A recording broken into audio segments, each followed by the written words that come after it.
هكلمك النهارده على اللاب اللينوفو الايديا باد الجيمنج 3 اللي طلبته من اوفر لك، اللي جاي بنسخه لكارت الشاشه RTX من نفيديا 3050 4 جيجا.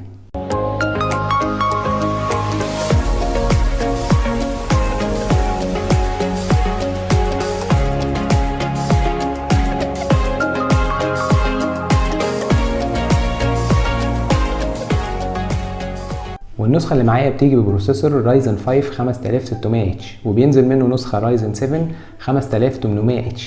النسخة اللي معانا دي رامات 8، وممكن انت تعمله ابجريد تخليها 16 جيجا، وبيجي بهارد 512 SSD AMD 2 NVMe. والكيبورد اللي موجود في اللابتوب ده مستويين للإضاءة، والزرار بتاع الباور موجود اعلى الكيبورد في منتصف الكيبورد، مفهوش بصمة. طبعا في اختلاف في النسخ الموجوده من رايزن 5 ورايزن 7 على كروت الشاشه اللي نازله معاها، في بينزل على 1650 وفي اللي بينزل على 3050 وفي اللي موجود على 3060. وطبعا زي ما قلت في الاول ان نسخه كارت الشاشه اللي موجوده معانا دي من نفيديا RTX 3050 4 جيجا. لو جينا قارنا النسخه دي رايزن 5 مع نسخه بتنزل من نفس موديل اللاب الاي 5 ال 11H اللي بتنزل عليها كارت نفيديا 1650 4 جيجا، هتلاقي ان النسخه دي افضل بكتير من حيث السرعه والاداء والكاش وعدد الكور بتاع البروسيسور. وحتى في السعر لو جيت قارنت في السعر هتلاقي ان السعر مقارب للنسخه الثانيه اللي هي اساسا يعتبر مش موجوده كتير في مصر. وبيجي بشاشه 15.6 IPS فول HD بتردد 120 هرتز، وعندك الجناب من الشاشه هنا رفيعه وشكلها كويس، وهتلاقي الكاميرا والمايك اعلى منتصف الشاشه، وفي غطا لو حبيت ان انت تغطي على الكاميرا. لو هنتكلم على تصميم اللابتوب فتصميم اللابتوب زي لابات الجيمنج اللي موجوده كلها، واللاب مصنوع من البلاستيك المقوى.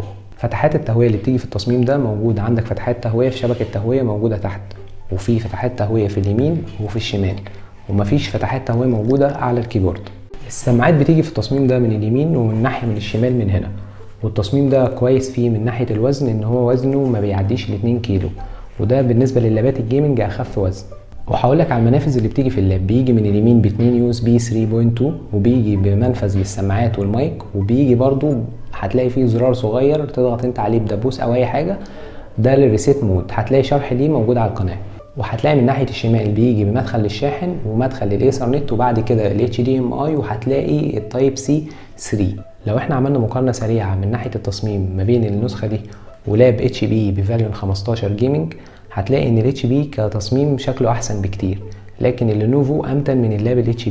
حتى لو جيت فتحت الشاشه بتاعه اللاب ال HP كده هتلاقي ان المفصلات بترفع الكيبورد من هنا كده غير مستوى الطبيعي بتاعها، لكن لو جيت جربت في اللاب اللينوفو هتلاقي ان الكيبورد هنا ثابته والمفصلات بتاعته ثابته وتعيش معاك. وكمقارنه اسعار، النسخه رايزن 5 افضل من النسخه الاي 5 الجيل ال11 اللي موجوده ب 1650 لكارت الشاشه.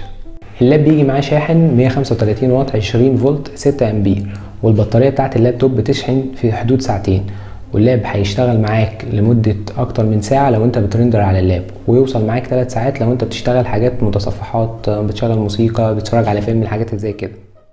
اللاب مناسب جدا للتصميم والاعمال الهندسيه والمونتاج، ولو انت شغال موشن جرافيك اللاب هيشتغل معاك كويس، وكقيمه مقابل سعر اللاب بيديلك اداء كويس. اوفر لك تقريبا بيقدموا لك افضل اسعار. اللاب كان جاي من اكتر من شهر وشويه ب 17800، انت ممكن تدخل تشوف الموجود عندهم وتشوف اسعارهم. هسيب لك اللينك بتاعهم في الديسكريبشن، ممكن تطلب منهم اللي انت محتاجه. وفي النهايه اتمنى الفيديو يكون عجبك، ولو عندك اي سؤال بخصوص المحتوى او اللاب والكمبيوتر ممكن تسيبه في التعليقات، وما تنساش اللايك والسبسكرايب.